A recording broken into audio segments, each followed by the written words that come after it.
आज अंतर्राष्ट्रीय महिला दिवस पर कुछ विचार प्रासंगिक हैं जिनको अभिव्यक्त करना मुझे लगता है कि आज के दिन बहुत ही ज़रूरी है। फ्रांस की एक महिला अधिकारवादी चिंतक सिमोन द बुआ ने कहा था कि स्त्रियां पैदा नहीं होती हैं, स्त्रियां बनाई जाती हैं। कैसे? उनके कथन को अगर व्यवहारिक धरातल पर देखा जाए तो उनके बात में काफ़ी दम नज़र आता है। एग्जाम्पल के तौर पर जब परिवार में लड़का पैदा होता है तो उसे सिखाया जाता है कि बेटा तुम्हें डीएम बनना है, तुम्हें एसपी बनना है, तुम्हें डॉक्टर बनना है, तुम्हें इंजीनियर बनना है।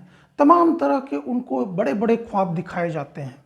लेकिन जब वहीं लड़की पैदा होती है तो उसे यह सिखाया जाता है कि बेटा तुम लड़की हो, तुम्हें बाहर नहीं निकलना है, तुम्हें घर का काम करना है, तुम्हें बर्तन धुलना है, तुम्हें खाना बनाना है, झाड़ू पोछा करना है। इस संस्कार की वजह से जो समान क्षमता लेकर के लड़का लड़की दोनों पैदा होते हैं, उनके अंदर ये संस्कार लड़कियों को कमज़ोर बना देता है। अब जब महिलाओं को पूरी तरीके से आज़ादी दी गई, उनको संविधान में अधिकार प्रदान किए गए, तो आज आप देख सकते हैं कि महिलाएं कितना शक्तिशाली हो रही हैं। आज महिलाएं पुरुषों को पीछे कर दे रही हैं।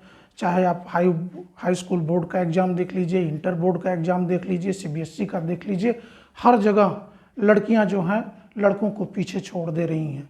भारत की सबसे बड़ी प्रशासनिक सेवा आईएएस में भी लड़कियां टॉप कर रही हैं। तो कुल मिलाकर के ये जब सोच बदली है तो आज लड़कियों की जो असली शक्ति थी वो प्रकट हो रही है। एक मनोवैज्ञानिक ने कहा था P = एनवायरमेंट इंटू हेरिडिटी, अर्थात किसी व्यक्ति के व्यक्तित्व पर उसके पर्यावरण का तथा आनुवांशिकी गुण का असर पड़ता है। जिसमें जो पर्यावरण होता है वो उसके व्यक्तित्व को चेंज करता रहता है। अगर पर्यावरण उसको पॉजिटिव मिलता गया तो उसका व्यक्तित्व बढ़ता जाएगा, अगर उसका पर्यावरण नेगेटिव मिल गया तो उसका व्यक्तित्व घटता जाएगा। ठीक यही महिलाओं के साथ, लड़कियों के साथ हुआ। पर्यावरण में क्या है कि परिवार उसको इस प्रकार की शिक्षा दे देता था कि वो लड़की सोचती थी कि मुझे घर में ही रहना है, मेरा पति ही परमेश्वर है, मेरा कोई सपना नहीं। उसकी जो दुनिया थी वो पति ही दुनिया थी, आगे दुनिया के बारे में सोचती ही नहीं थी। लेकिन जब आज आप देखते हैं कि समाज की जब सोच बदली अंतर्राष्ट्रीय स्तर पर, तो आज अंतर्राष्ट्रीय स्तर पर कितनी महिलाएं शक्तिशाली हो गई हैं। जो लड़की को प्रेम में लोग चांद की तुलना करते थे, आज वही लड़की चांद पर जाने के लिए सक्षम हो गई है, अंतरिक्ष की यात्रा कर रही है। दूसरा, एक 1969 में महिला सशक्तिकरण आंदोलन चला तो एक न्यूयॉर्क रेड स्टॉकिंग घोषणा पत्र जारी किया गया जिसमें बहुत सशक्त अभिव्यक्ति दी गई है। उसमें कहा गया है कि महिलाएं एक उत्पीड़ित वर्ग हैं, हमारा उत्पीड़न सर्वव्यापक है, इस उत्पीड़न से हमारे जीवन का प्रत्येक पक्ष प्रभावित होता है और इस उत्पीड़न के लिए मुख्य रूप से हम दोषी पुरुषों को मानते हैं। इस बात में बहुत सच्चाई, काफ़ी हद तक बहुत सच्चाई है कि पुरुष जितना महिलाओं का शोषण करता है, शायद ये पितृसत्तात्मक समाज और पुरुष मानसिकता की वजह से करता है। लेकिन इसका दूसरा पक्ष भी है कि जितना महिलाएं का उत्पीड़न करती हैं उतना पुरुष भी नहीं करता। उदाहरण के तौर पर परिवार में ही देखिए कि जितना बहू का उत्पीड़न सास करती है उतना ससुर नहीं करता, जितना ननद अपनी भाभी का उत्पीड़न करती है उतना देवर नहीं करता है। अगर इस हिसाब से देखें तो कहने का मतलब यह है कि जो बहू किसी की बेटी है, आपके यहाँ आई है तो आपकी बेटी के रूप में हो गई है। और बहू को भी समझना चाहिए कि जैसे अपने माँ को वो ममता देती है उसी तरीके से अपने सास को दे। तो निश्चित रूप से जब महिलाएं अपनी महिलाओं का उत्पीड़न रोकेंगी तब ये जो समाज है, जो महिलाएं आज बहुत तेज़ी से आगे बढ़ रही हैं, इससे परिवार भी मजबूत होगा, राष्ट्र भी मजबूत होगा और पूरा विश्व मजबूत होगा और स्त्री पुरुष का जो प्रेम है वो और बढ़ेगा। इसमें जो महिलाएं का शोषण करती हैं, इसकी वजह से कई परिवार टूटते जा रहे हैं। जब लड़के की शादी हो जाती है, बहू घर में आ जाती है, तो या तो सास का व्यवहार बहू के प्रति बदल जाता है, लड़के के प्रति बदल जाता है, और बहू भी परायापन महसूस करती है।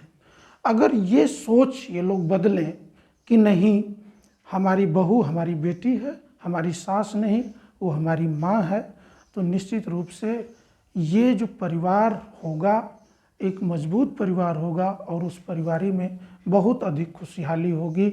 आज अंतर्राष्ट्रीय महिला दिवस पर मुझे सिर्फ इतना ही कहना है कि ये जो दिवस है महिलाओं को मनोवैज्ञानिक रूप से मजबूत करने के लिए आया है। महिलाओं को अपनी सोच बदलनी होगी और सोच बदल करके जो नैसर्गिक प्रेम है, जो समाज की, जो परिवार की जो मर्यादा है, जो प्रेम परस्पर है, उसको बनाए रखें। आप परिवार की नींव हैं। ये सृष्टि ही पूरा मादा शक्ति का विस्तार है। आप में परम शक्ति है। अगर आप चाहेंगी तो ये परिवार, पुरुष और समाज मजबूत होगा, और जिस दिन आप चाह देंगी उस दिन ये विश्व से युद्ध भी खत्म हो जाएगा, क्योंकि जन्म देने वाली आप ही हैं। तीसरी बात कि आज लड़कियों को रोड पर अकेले में चलना मुश्किल हो गया है। ये लड़के पता नहीं किस स्वभाव के हैं, इतने कमज़ोर हैं कि लड़कियों को देख करके उनकी सोच, उनका व्यवहार बदल जाता है और अल्टीमेटली उनके साथ इतना बुरा कर जाते हैं। कई उदाहरण आपको भारत में देखने को मिल जाएंगे। मेरे कहने का मतलब ये है कि जो ये लड़का किसी लड़की के साथ कर रहा है वो किसी माँ का ही पुत्र है ना। तो कहने का मतलब ये है कि माँ को भी समझना चाहिए कि आज मेरी बेटी के साथ अगर कोई दूसरा करता तो मुझे कैसा लगता। वो भी किसी की बेटी है। अगर मेरा लड़का ऐसा कर रहा है तो उस लड़के के साथ भी आप वैसा ही व्यवहार करिए जैसे आपकी लड़की के साथ कोई लड़का करता। आज मैं अपनी बातों को यहीं विराम देता हूँ। मुझे लगता है कि अंतर्राष्ट्रीय महिला दिवस तभी सफल होगा और मजबूती से सफल होगा जब महिलाएं भी अपने महिला के प्रति अपना सोच बदल करके एक मित्रवत, एक स्त्रीत्व वाला गुण डेवलप करके अपने अंदर स्नेह प्रेम लाएंगी। धन्यवाद।